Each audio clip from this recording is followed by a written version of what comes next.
Salam dostlar, bugün sizlerle birlikte Labo Star açıram. Yox. Biginto Enerji. Biginto Enerji açıram. Asmır.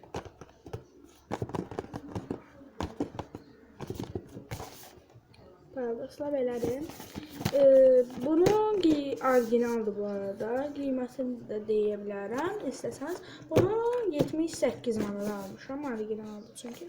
Burada inanmıram Secret çıxa, amma Secret'ı çox istəyirəm. Bilmirəm nə rəngdə, amma nadir olduğu üçün istəyirəm. Bir də ya Lila çıxsın ya da Secret çıxsın. Secret çıxsa çox sevinərəm dostlar. Gözlüyün açım. Buradan cırt eləmək istəmirəm. Çox çəkməli dostlar.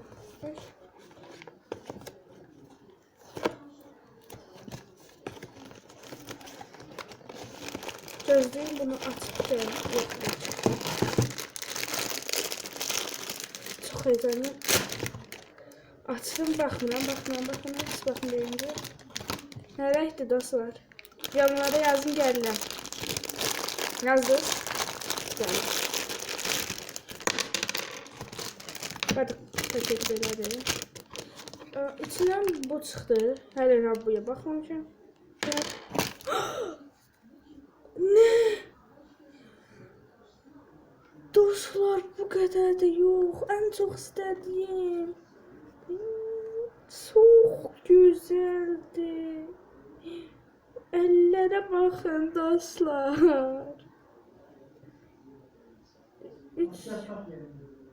Bəli dostlar, çox qəşəng, mən çox bəyəndim. Pop Mart orijinaldır. Baxın, inanmırsınızsa baxın, orijinal. Pop Mart yani. Görürsünüz. Mən çox bəyəndim dostlar. Eğer videomu beğendiyse kanalıma abone olup like atmayı unutmayın. Bye bye.